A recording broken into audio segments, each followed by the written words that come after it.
Hello, class. Professor Mandeville back with Lecture 8 for State and Local Government.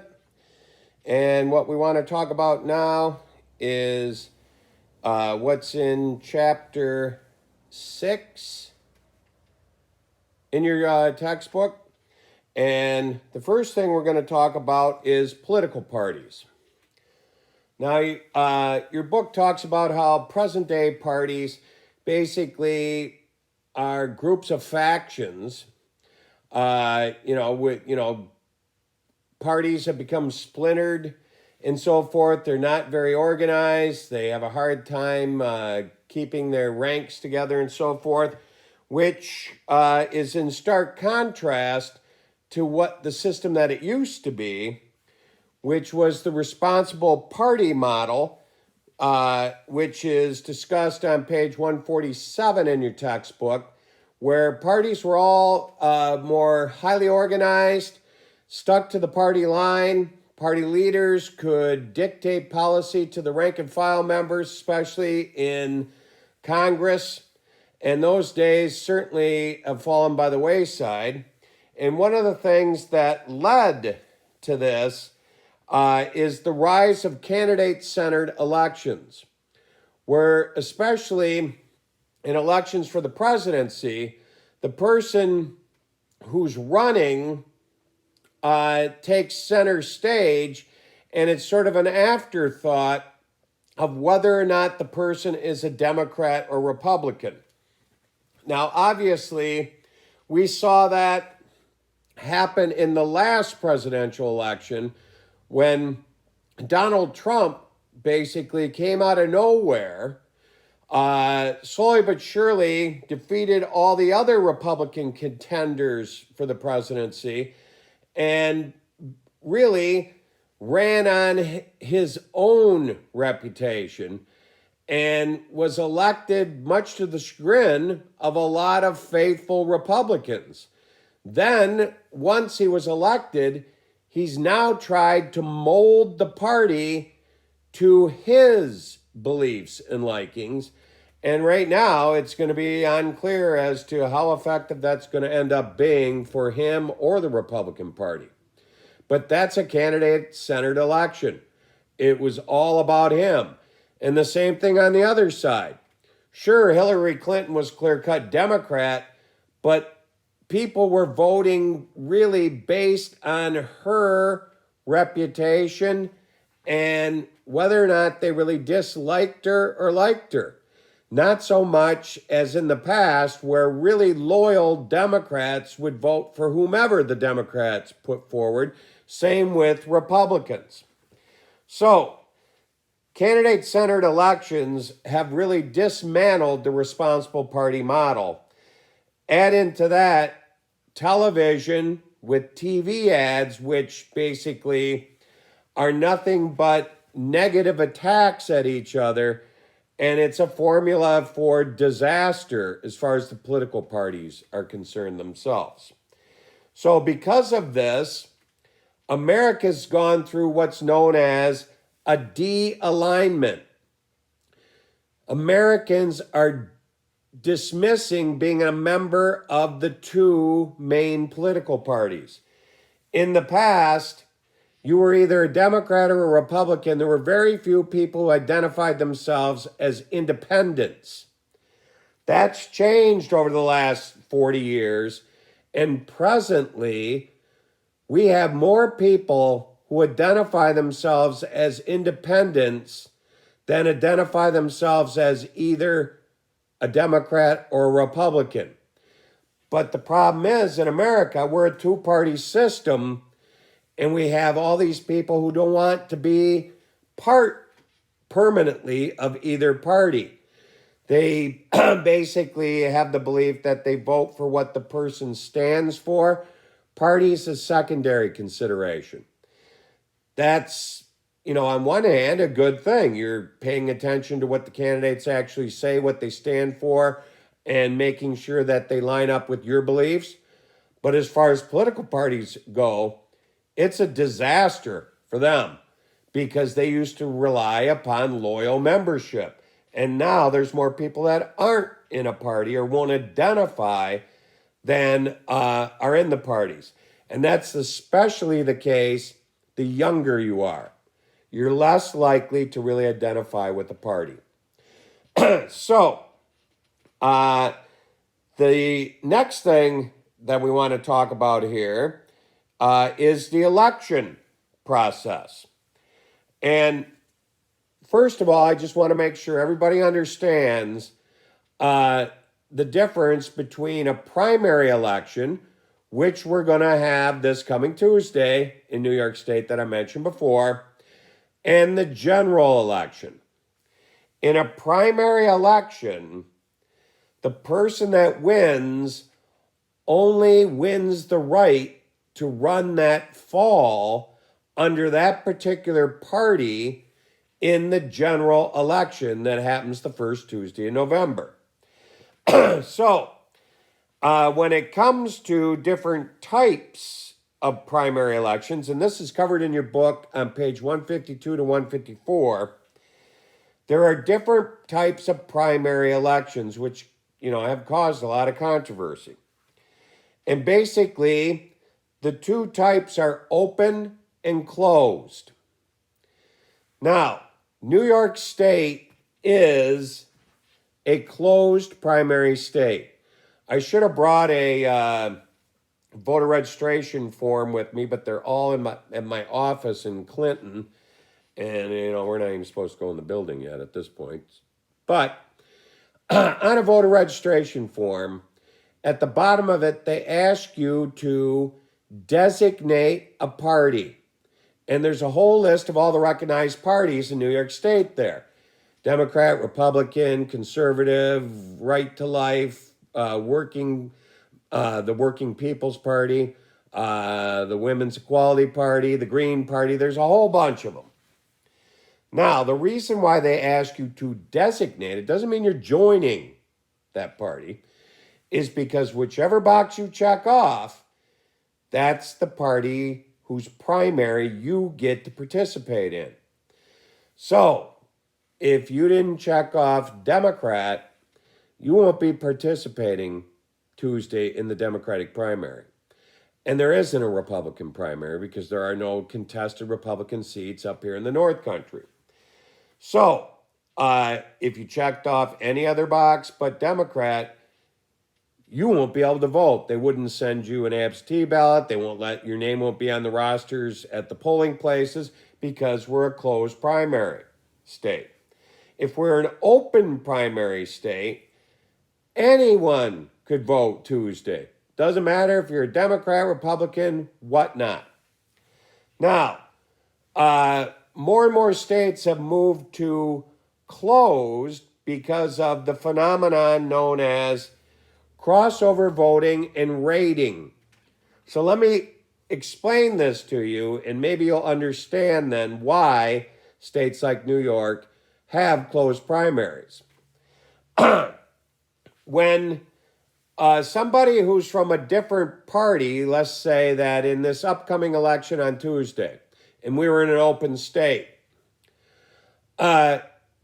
Republicans or other party people, like the ones I mentioned, Conservative, Working Families Party, and whatnot, if they participated in that open primary election, they would be known as a crossover vote because they're crossing over from the party that they are typically a member of or affiliated with and voting in another party's primary. Now, there's a certain type of crossover vote that creates huge problems. That's what's known as a rating vote. And here's what it's all about. Let's say, for our purposes today, we were focusing in on the Democratic primary in the city of Plattsburgh. We had the debate at the college that you can watch, that I put the link there. There's 3 Democrats running to be the one who runs in the general election in the fall. People in the Republican Party might say candidate A, B, or C is the weakest of the candidates, and that their candidate, Scott Beebe, who isn't running in a primary, could defeat easier than candidate, B and C. So let's say candidate A is the weak one in their minds. Polls have shown it that if Scott Beebe ran against candidate A, Scott Beebe would win. If Scott Beebe ran against candidate B, he'd probably lose. Ran against candidate C, it's toss-up. So, with the crossover rating vote, Republicans would turn out and vote for the weakest Democratic candidate that they have determined in order to help their Republican candidate in the fall general election. That has happened in other states, even in presidential primaries.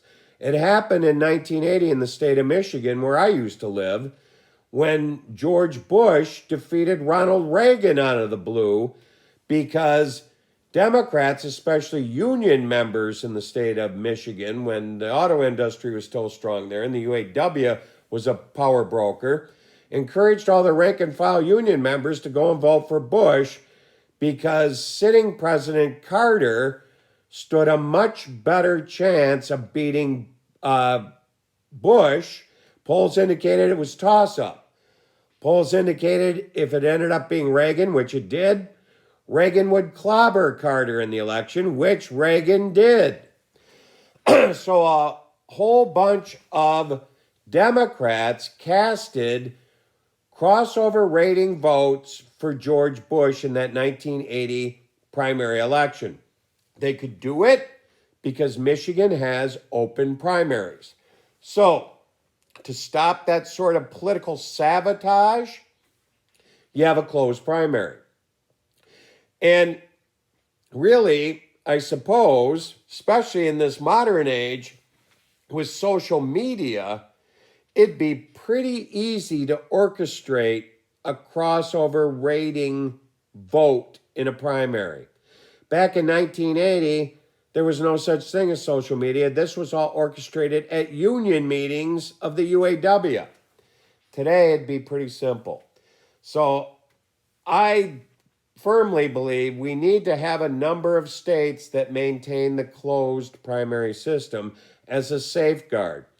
Because, if a party gets stuck with the candidate that's their weakest because the other party voted him in, that's not democracy. But unfortunately, when you have closed primaries and people aren't educated about it, and they go to try to vote in a primary and are told, sorry, you checked the wrong box on your voter registration form, you're not on the list, then they feel alienated and feel like they don't live in a democracy. So it's really tricky business, but the bottom line, once again, is education of the voters. They have to realize how the system works, not find out about it after it's too late, which is the case in many states, including New York. So, final thing I want to talk to you about today is interest groups. And with interest groups, which is covered towards the tail end of that chapter, first of all, I want to make sure you understand, I approach it a little bit different than the authors of your book. There are two basic types of interest groups. Now, first of all, interest groups, you can read the definition in your book. They try to influence public policy, typically by having lobbyists in Albany or Washington, or having rank and file members of their interest group contact legislators and urge them to vote one way or another on a piece of legislation, and so forth. Now, the two types of interest groups are economic interest groups and public interest groups. So let me explain to you the basic difference. An economic interest group is an interest group that if they succeed in influencing public policy, it will benefit the membership of their interest group economically. It'll make their wallets fatter or whatever. So examples of economic interest groups are interest groups like one of the largest interest groups and economic interest groups in the country is the Chamber of Commerce, who is always lobbying for pro-business legislation and actions by the government. Others include labor unions. If you're in a labor union, part of your dues typically go to pay lobbyists who try to influence legislators to pass laws beneficial to workers, like the workers in that union. Another economic interest group would be groups like the AMA, the American Medical Association. That's doctors. Their lobbyists are going to try to do things to make it better for doctors to do business. One from my old home state, the American Automobile Manufacturers Association, lobbying Congress to benefit the big three automakers and others now. So that's economic interest groups, basically. The other are public. Public interest groups try to influence policy for the public good, but it's the public good in the view of their members, which can vary. Excuse me. But the bottom line is, if they're successful, they're not going to make more money off it. Things will be better from their perspective for the public. So let me give you some examples of those. All the different environmental interest groups are public interest groups. When they're trying to protect the environment, or I'll give you an example of a couple interest groups that I'm a member of that are environmental based. One is the Audubon Society. I am, and my family, we're all avid bird watchers. We're all members of the Audubon Society. The Audubon Society tries to lobby states and the federal government to protect bird habitat so that my grandchildren can go and watch birds with me someday. Now, here's another public interest group that I'm a member of that might confuse people as to why I'm a member. I'm a member, and have been for a long time, of Ducks Unlimited. Typically, people think of that group as a bunch of duck hunters who just want to be able to shoot ducks and hunt ducks. I've never shot at a duck in my life, and I never intend to. I watch them. I live on Lake Champlain. I've got migrating ducks coming into my front yard all the time, and I enjoy identifying the different species and so forth, watching them. That's what I'm into. I contribute to Ducks Unlimited because they protect more duck habitat than anyone in the world. They buy up places where ducks nest way up in Canada, down in South America, so that the migrating flocks will be with us forever. For most of the membership, so they can successfully go duck hunting. For people like me, so I can watch the ducks. But we're still doing it for the public good. Duck hunters or duck watchers don't benefit financially if Ducks Unlimited is successful. Now, on the other hand, I'm a member of Trout Unlimited. I'm an avid fisherman. Trout Unlimited protects fish habitat. That's good for me, so there'll be more fish to catch. So in that area, I'm more like a duck hunter in Ducks Unlimited. So now what I want to explain to you is that when we've established what an economic interest group is, we established what a public interest group is, we want to talk about the so-called big three of economic interest groups. And I've kind of talked about that in passing. The big three are business-oriented interest groups like some that I mentioned, the American Automobile Manufacturers, the AMA, the Chamber of Commerce, and so forth. The second of the big three of the economic interest groups are labor groups. unions. Back where I grew up, the UAW, or United Auto Workers, ruled the day. One of the most powerful unions in the country now is teacher unions. K through 12 teachers are either a member of the NEA, the National Education Association, or the NFT, the National Federation of Teachers. In New York State, the two merged, and all teachers in New York State are members of NYSUT, the New York State United Teachers. Very powerful interest group to influence legislation. And then obviously there's all the different unions like the AFL-CIO, you name it. Then the third of the big three economic interest groups are agriculture interest groups. And not only do they lobby the government for better treatment of farmers and subsidies and price supports and things like that, that if any of you are friends with or involved in the dairy industry know very well, they also try to influence consumers to consume their products through television advertisement. So they're also lobbying us Americans to be loyal consumers. One of the biggest examples that you're probably familiar with is the American Dairy Council. They have all their different drink milk campaigns showing celebrities with milk mustaches and, drink more milk, gets the health kick and all those things. You've got the American Beef Council trying to convince you to eat more steaks, I suppose. You have the American Pork Council trying to get you to eat more pork products and so forth.